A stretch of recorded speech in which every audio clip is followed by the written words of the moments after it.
gentlemen, boys and girls, it is me, Dukesy T. Took me a while to get up here. Oh gosh, well, computer, this, I'm gonna say this. I'm just gonna blame Chrome. Chrome is acting all weird, so I couldn't get on time. I was early, ready to go, then Chrome just did all the weird stuff, and I'm just hopeful that it's working now. And now we're here. We're live. We're recording. I got the Skype recorder. It's recording now. Everything seems to be doing well. Um, Everything is recording. Everything is good. We are here. We are live, and this, whew, insanity, insanity. That is, and everything else. But yeah. What a it's been one interesting week in wrestling and it's in video games, and we're going to be talking about both. First things first, we're going to talk a little about the WWE and storytelling. Now, I know that is, WWE and storytelling has not been good for the past couple of, for a long while. And let's also talk about how it's been just the way they handle characters and the way they've been building up characters. For the longest time, they built up Roman Reigns as this good guy babyface, but it didn't really take for the audience for whatever reason. Be it your way, good way, bad way, whatever, it did not take. Same with John Cena, same with everything else. They didn't take take to being the heroes and such. They didn't take it well. The fan bases. Which is funny and a bit sad. uh, but yeah, it just seems a little it seems like a really really I don't know what is the way to bring that back of just the way of building, bringing the good guy and such. And then when you try to build up villains, look at the female, the women's roster, how to do a babyface. You have you have Becky Lynch beat the hell out of Charlotte Flair, and she gets cheered on. Now I can see that because it's frustrating to the audience. It seems like a meta narrative that Becky is never going to be on top. Becky is all this stuff. Becky's been pushed behind. And I can see why people have been more supportive of Becky Lynch, and more people have been supporters of that sort of thing. And I think that people really would, there's people who are sit back and say, um, you know, um, you know, uh, some people are like, hey, we need that type of narrative. But it is interesting to see how that type of like, okay, fine, I can buy that. But when you look at, say, for example, what happened with Charlotte Flair, she beat the heck out of Ronda Rousey, who has not been in a, and this is in her hometown, L.A., this previous Survivor Series, and she's looked as a hero, and then chanting "Thank you," like what? What's going on? Charlotte has been booed. She was the person that I'm like, why is this? What was it? Because the blessing of Becky Lynch? That was it. I doubt that. I mean, Ronda was cheered, and this was going to be. And if what would happen to Nia Jax if Nia Jax didn't become the hashtag facebreaker and such, knocking down Becky Lynch, they would have had the same thing, and I would have been like, okay, that would have been, Becky Lynch is on that high level. But I don't know what happened with Charlotte. Why is Charlotte looking to be positive, looking to have that push too? That makes no sense to me. As any character, shouldn't she be booed? Shouldn't she be booed and angered and all that type of stuff? Why is it that the characters have become so terrible? That is, the baby faces that terrible? Are baby faces that so, like, it's so lame and uncool. The only time they actually do anything interesting is to turn them heel, which to me it's just giving up. I know there's history of wrestling, do all that stuff. I'm like, why can't they have personality before they turn heel? Why is it they have to be this bland, boring person as a babyface and be a boring babyface and then only be cool when they're villains? Why is it all these other mediums? I keep repeating this. Other mediums have figured this out. Make the character seem rootable, babyface characteristics, being the good guy, being that type of hero. People would make fun of Superman being lame, but if you phrase them and use them correctly, you will have a hero that you'll root for and cheer against, say, of Lex Luthor or Darkseid or whatever type of crazy thing he's fighting against. Same with Batman, Batman, Iron Man, uh, Wonder Woman, uh, Spider Man. Let's see. I mean, there's other these heroes in comic books, which at its best, pro wrestling is that comic book. Um, that's what it is. Pro wrestling is that type of comic book, and it's a shame that people in the people, I don't get it. Um, hmm, I don't get that. I don't get that type of that type of this whole thing with wrestlers and such. I never got that type of like this whole. I have no idea why they don't do that. I don't get it, ladies and gentlemen. I don't get how pro wrestlers have this whole. The only time you have to be cool or likable is to be a villain or a heel. I'm sorry, but this it just screams out as just to me laziness. You know, I am tired of that same laziness, ladies and gentlemen. I'm tired of it. I'm tired of the look and the idea of this the laziness and these type of things. I am just you know I again I just would like um I would like, ladies and gentlemen, is that the WWE could finally look into the characters and say, hey, you know what? We need to really reinvent ourselves and being why people like these characters. Why are they actually doing something connecting? Because right now, and I will say this again, is the WWE doesn't really care about this type of stuff. They don't really care about how to really um,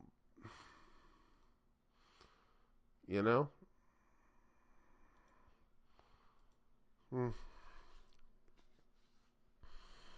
Hmm. And that's to me the most frustrating thing. Mm.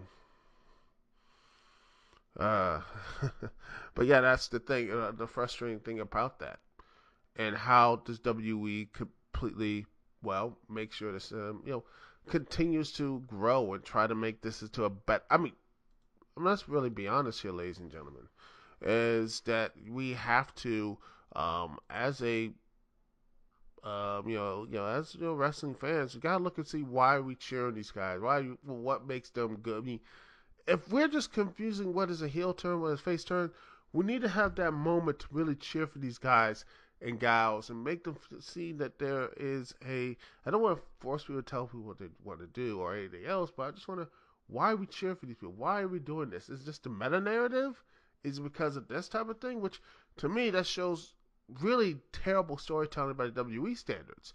WWE is just terrible, like I said, terrible storytellers. They can't tell a story on screen or paper, but they have to continue to do these work shoot elements. What's real? What story?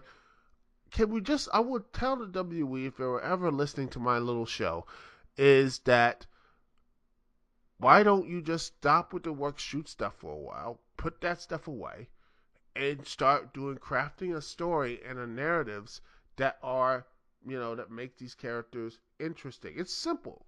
Make it simple. People will start following them. Make people care. promos. To have people talking, promos, connected with the WWE universe, talk to everybody, have their friends, enemies, that sort of thing.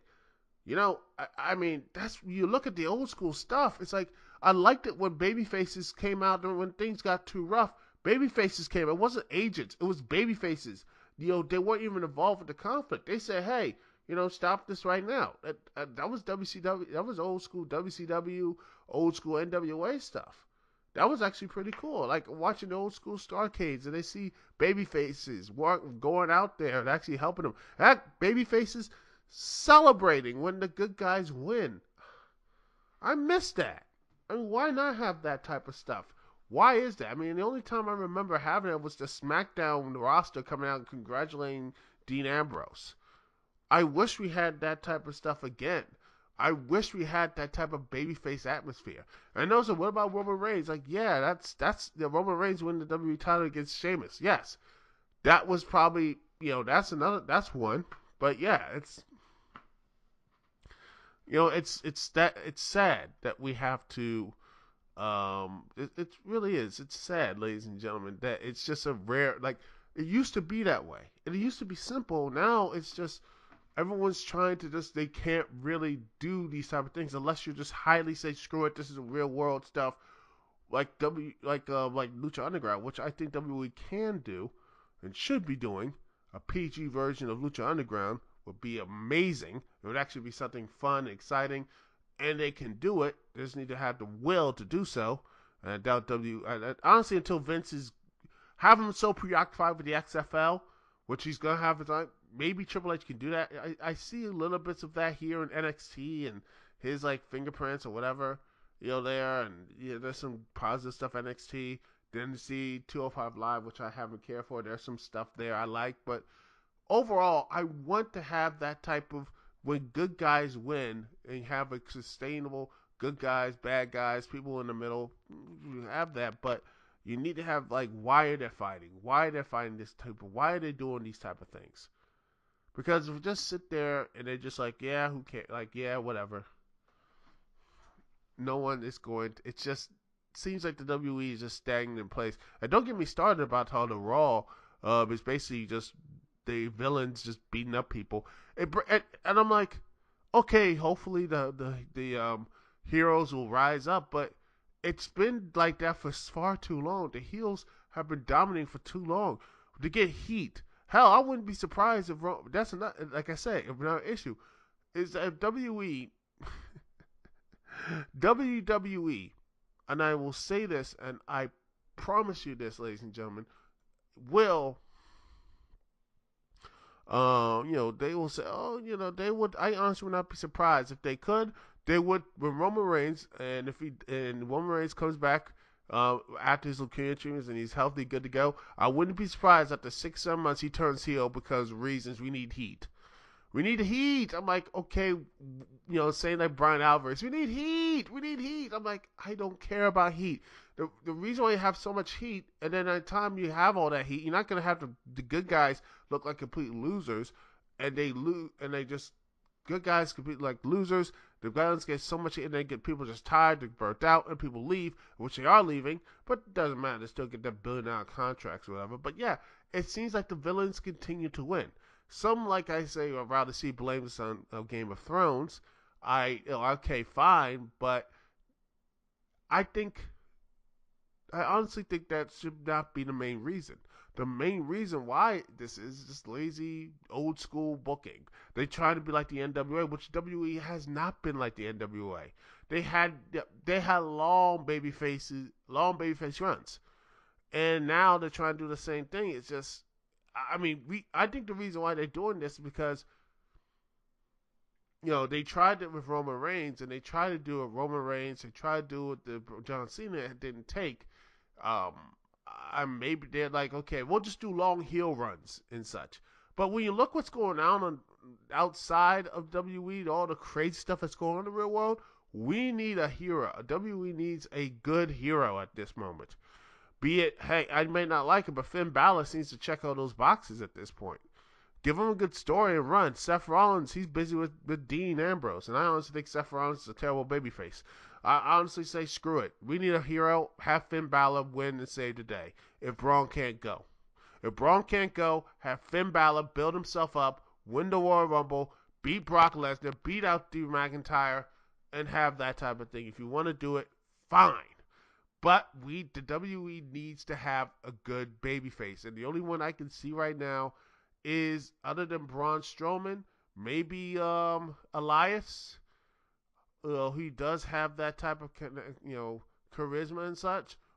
I think he could do it. But have either Elias or Finn Balor, or when Braun Strowman is 100%. When they need to have a good a good a good long babyface run and such. People will actually like him, and keep them interesting. Don't make them boring and not anything else. Keep them interesting. Keep them in stories. Keep them engaged. Make sure if they're not good at live promos, do tape promos. Do tape promos.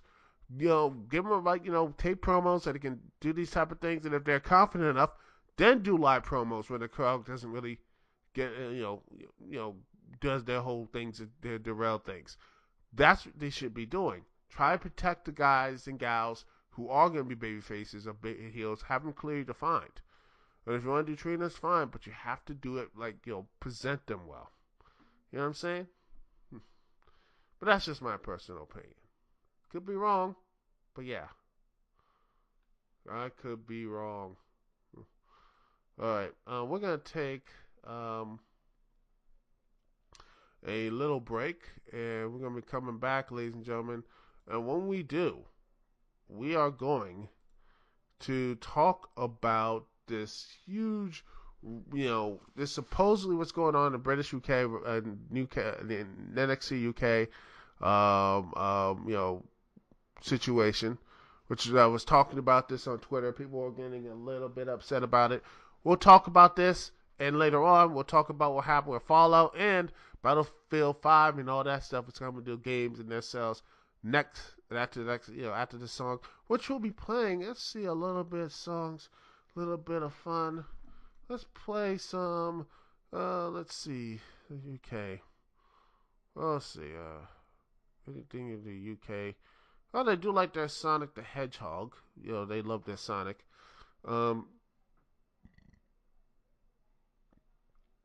How about? Let's see. How about Speeding Towards? Listen to some Speeding Towards the Adventures. 25 Years of Sonic the Hedgehog OC remix album. Go and pick that up. It's great. And let's listen to some.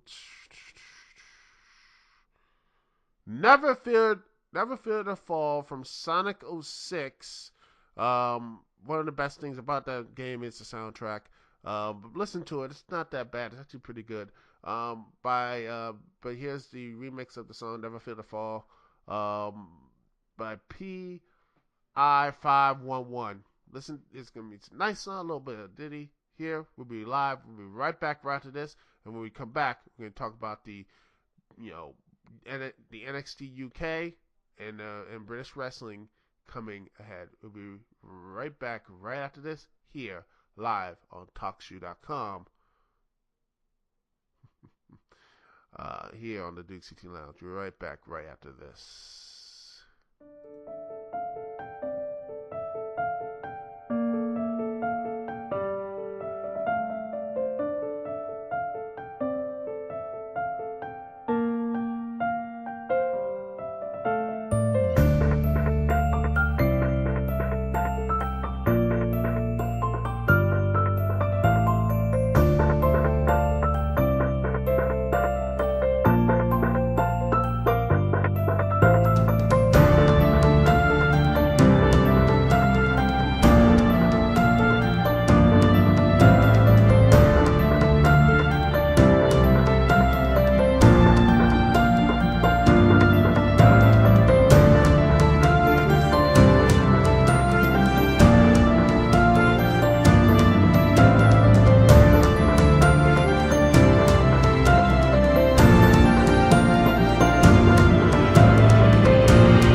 everyone to Dukect Lounge. Thanks so much for joining me. Thanks so much for being here on this cold Wednesday evening.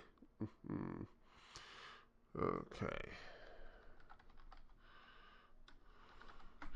Well, WWE NXT expansion. I mean, well, what are you talking about the WWE NXT expansion?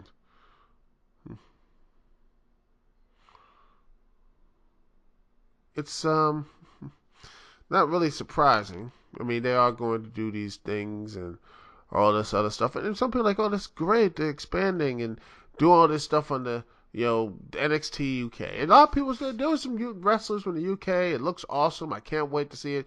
I watched some of the tournament. That was fun. And there's some fun stars. You see like, you know, uh, the NXT UK roster. And there are some people I actually do sit there and actually like and see. Look at the, you see who it is.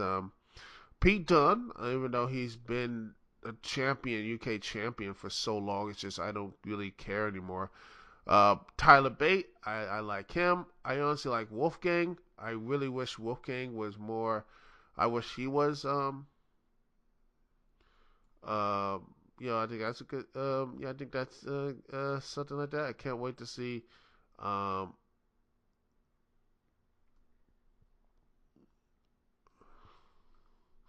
and such. You see, you look at say, again, there are some other people. So you see, Kenny Williams. You see, Flash Morgan, Trevor Gates, Wolfgang, Zach Gibson.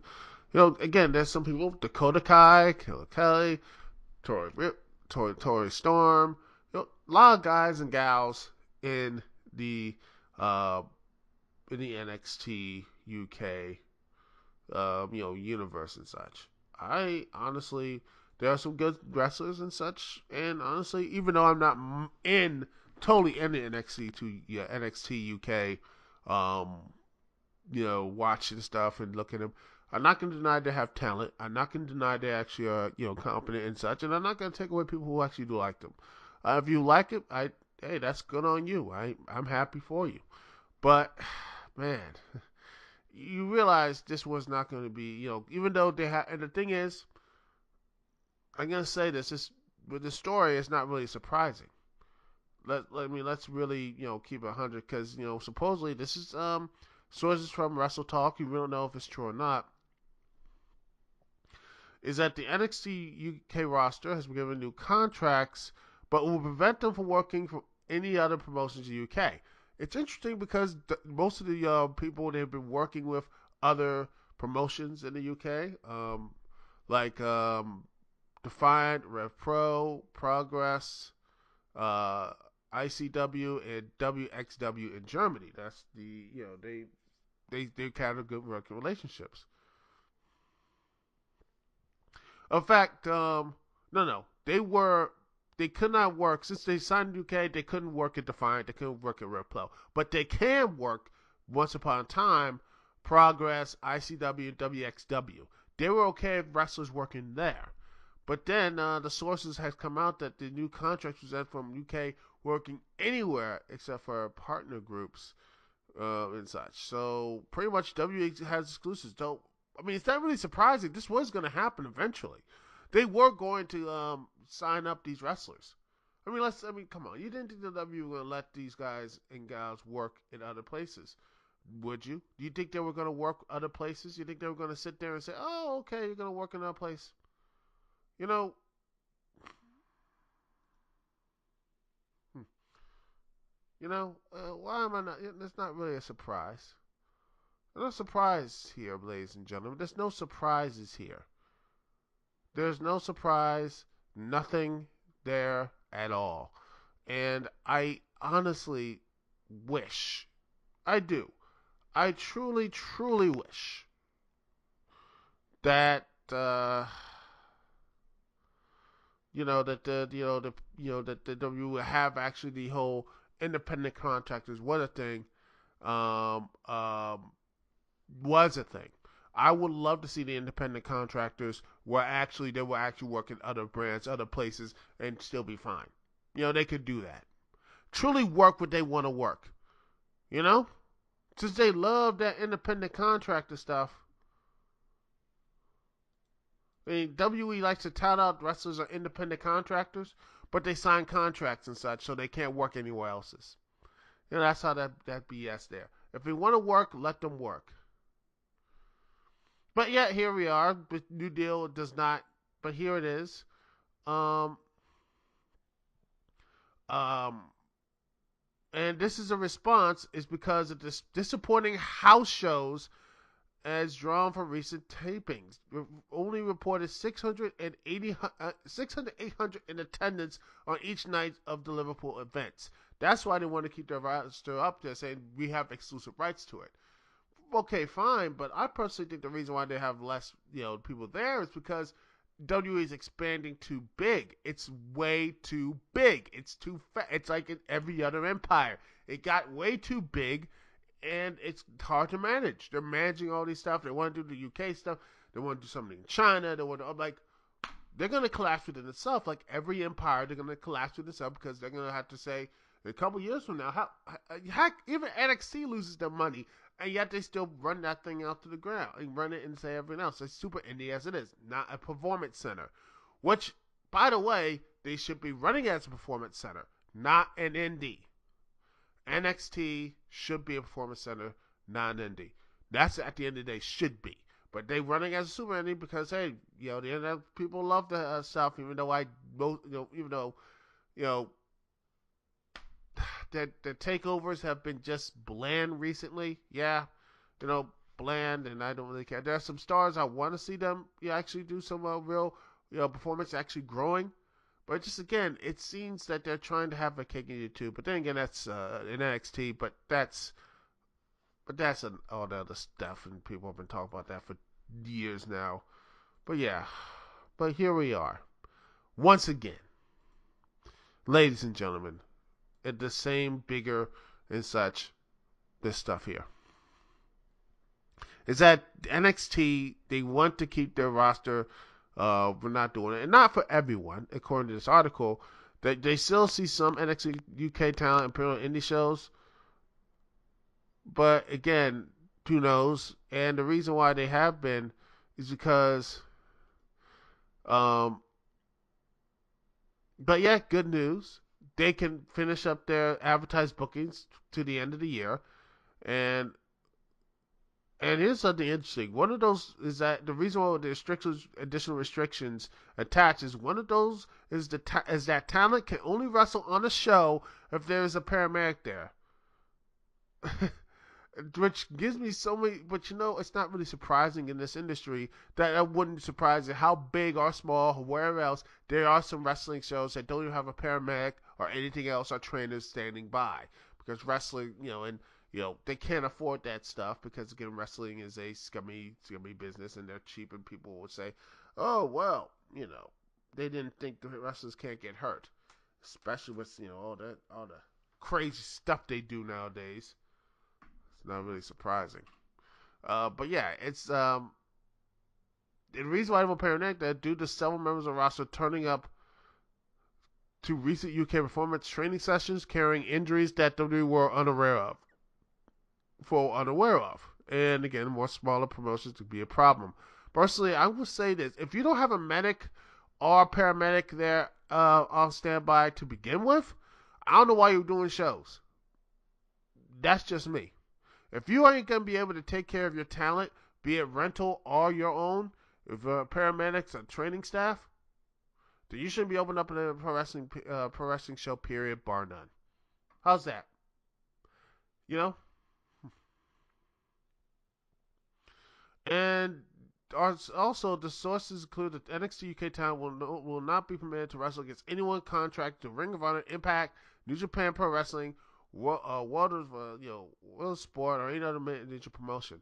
This has not been the case because there have been. I remember there was one thing of let's see, Pete Dunne taking on Austin Aries for the Austin Aries, fighting them They're fighting. I don't think we saw a championship. I don't know, maybe, but that will not happen in these house shows or anything else.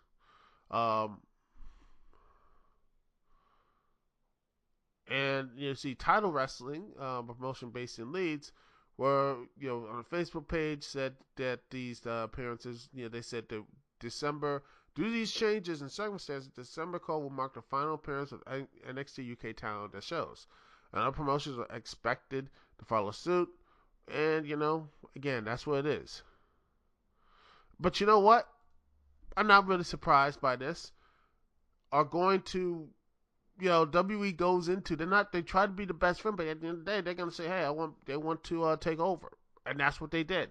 They're gonna mine the best for talent. And honestly, if I was anyone in the UK scene, you better be hoarding your talent or getting the best years off of them, or start filling them up. And for me, I always worry about this because the NXT UK or anything else, these brands, I don't know, they're just to me too big. WWE's making themselves way too big. They're taking their world wrestling entertainment a little too literally. They want to be all over the world. Uh, they're lucky they got these TV deals, but I worry because if they don't have these, once that money does eventually run out, what are they gonna do with all these brands? If this thing doesn't work, or collapse or something, this could really hurt their bottom line. These in NXT UK wrestlers are gonna be like, well, you're SOL, and they have to go back to these indies. Heck, what if these indies don't? They move on. Then what? So yeah, but yeah, it's not surprising that NXT, is the UK, aka WWE, just tightened releasing their talent. It's not surprising, and I can see why. In some cases, I mean, heck, if you don't have a paramedic on staff on these big shows, there's a couple medical officials there. They should not be doing shows. Period. You need to make sure that your talent's safe. Even if, that should be it. And now they have less, and again, the people not showing up because they can I can go see them in another show just fine. Or they're just really not really hyped for the NXT universe, NXT brand. Who knows? But maybe this could be a long-term game ball. It's not really a surprise at all. So, who knows?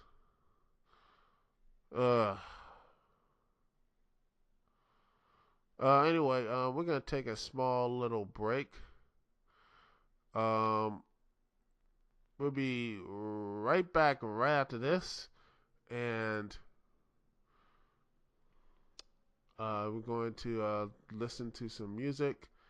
Let's see. We listen to some music, and then after that, we're going to talk about some of the stuff that's happening in Fallout and the other stuff that's happening right now.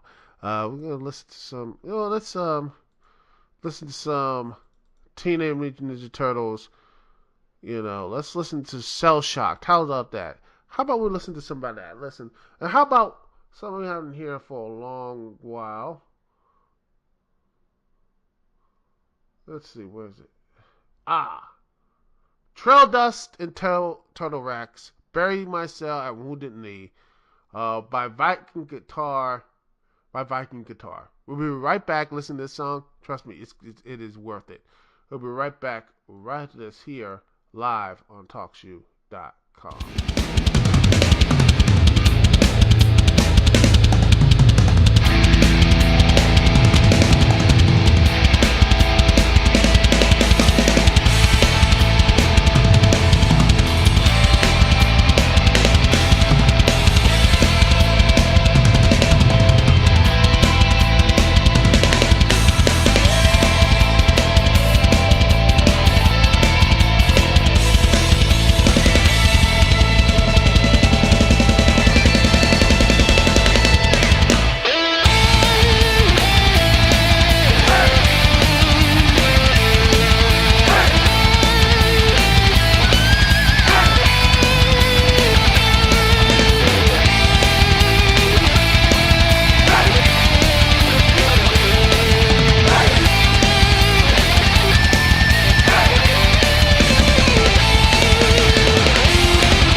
are back, and hopefully you enjoyed that little musical interlude.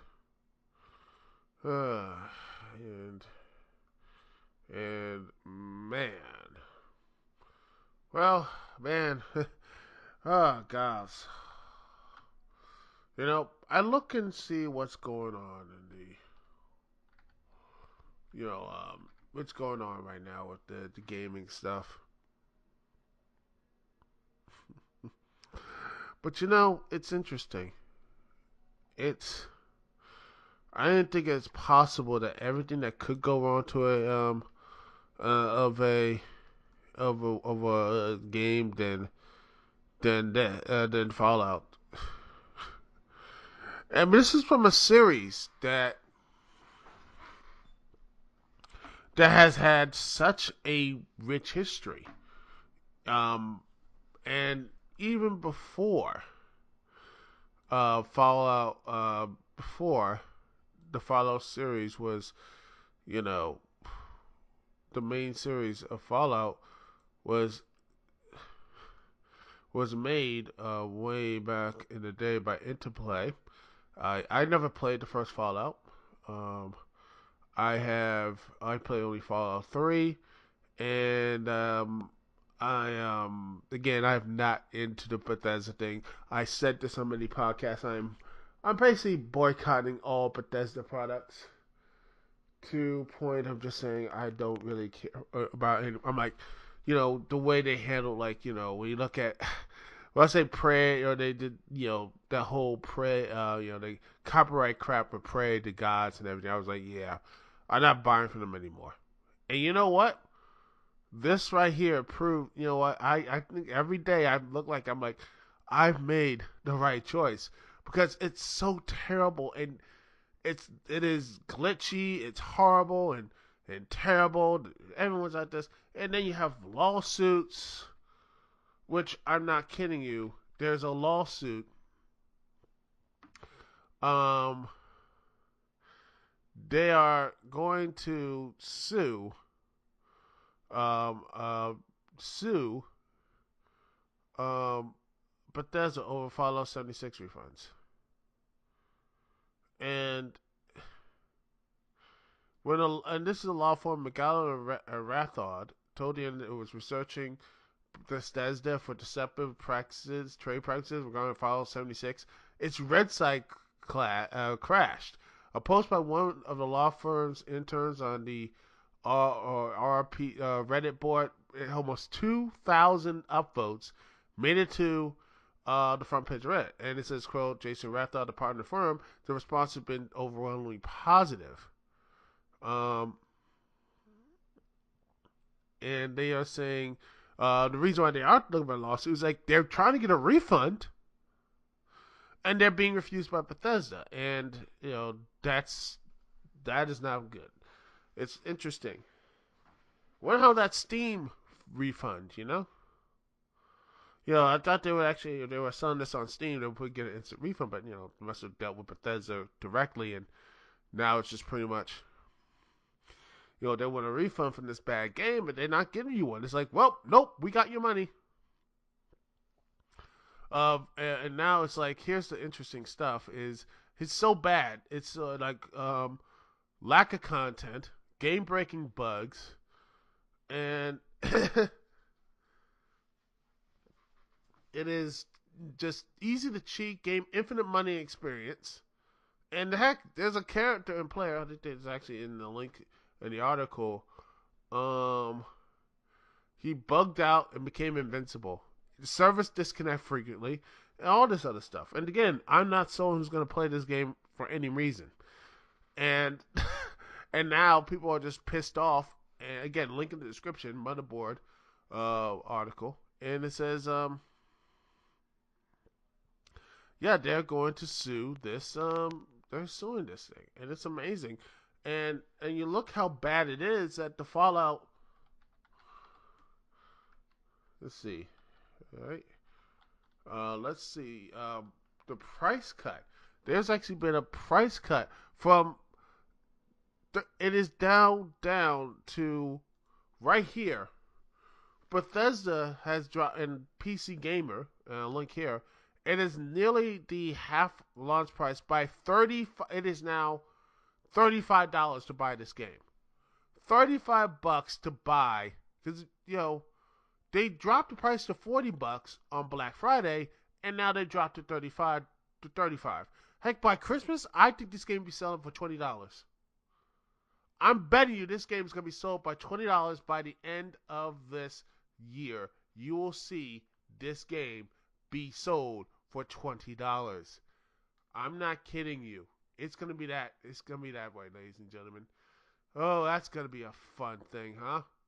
I can't wait for that. and even better, well, even worse, Battlefield 5 is going down even worse. It's down to $30 after a week after launch. I mean, holy crap. I mean, look at this. This is amazing.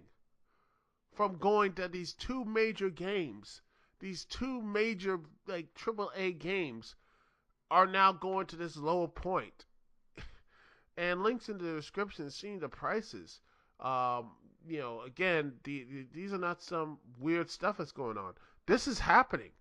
I mean, I don't know what Fallout 76 had a piss. I mean, the only thing I think Fallout 60 wrong was playing that country road song every 5 minutes. But then that was their whole setup. So yeah, but then Battlefield 5, ladies and gentlemen, Battlefield 5. Ooh, Battlefield 5. Man, they screwed up. Battlefield 5 screwed up so badly of the way they handled the beta stuff, and then how comments say if you don't call people uneducated, and then say if you didn't like the game, don't buy it. Well, they didn't buy it, and now it's like one of the most, again, previous year Battlefield. I mean, look, Battlefield 1. I bought a game and I loved it. I mean, Battlefield 1. That, ladies and gentlemen, is still good. People seem to like it. People still seem to really play for it and everything. They seem to like it. And it is sold well. Like 2 years ago, it was the 15th respondent. People loved playing that game, and they still think it was great. It was the first time people were hyped up, and it's sad because again, link in the description from bleedingcool.com. You know how bad it is. Battlefield 5 is selling less units than Battlefield 1 did. How do you do that, ladies and gentlemen? How do you screw up so badly, so terribly, that you have, a previous game, the goodwill of Battlefield 1. There was a lot of goodwill for people. And they, I mean, insert you blew it give here from EA, but by gosh, they did it. They destroyed one of their biggest franchises of all time. I am in awe. This is something you gotta look back in awe from, ladies and gentlemen. This is in awe how they basically,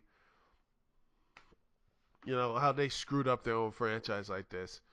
I am just can't wait. I really can't wait to see how they get out of this because I don't see people. When you dropping the price down right now before the Christmas sales and everything else, I better hope they sell a ton. But if not, they're gonna take this hard L.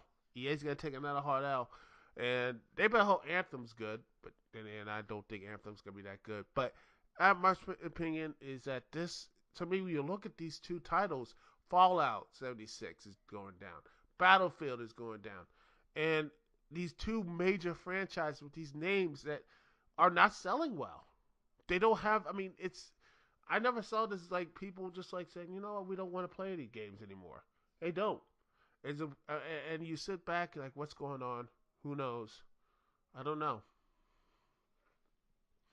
I don't know what's going to in the future for this because right now, at this point, I see some changes, some corporate changing from Bethesda And all these people, there's gonna be some shakeups, and trust me, after these things, if these things bomb, as I think they're gonna bomb, I wouldn't be surprised seeing some stuff from E3 looking to say we're gonna quietly not talk about Fallout 76 anymore, move on from that. Kind of like DC Universe is slightly going to the DCU to World to DC. You know what I'm saying? They're not gonna talk about this stuff no more. They're gonna go. Ooh, well, don't worry. We're gonna have this Skyrim 6, which is gonna hopefully mean they're gonna do some better stuff on it. So here's hoping. Here's hoping that they do some better. Because right now, ooh boy, oh lord, man, and especially EA. Because I don't know what EA gonna do. Because their Battle Anthem is good, and their next Star Wars game is good too. Here's hoping. Because they got a lot of EA has a lot of egg in his face at this point. Well, at least FIFA 19, they can roll in the money because they got sports. But hey, that's what I think about it. Anyway, uh, well, that's been a fun podcast. Thanks so much for joining me. Thanks so much for talk. Thank you so much for being here. And this is Dukect here. Peace and love. I'll see y'all when I see y'all later.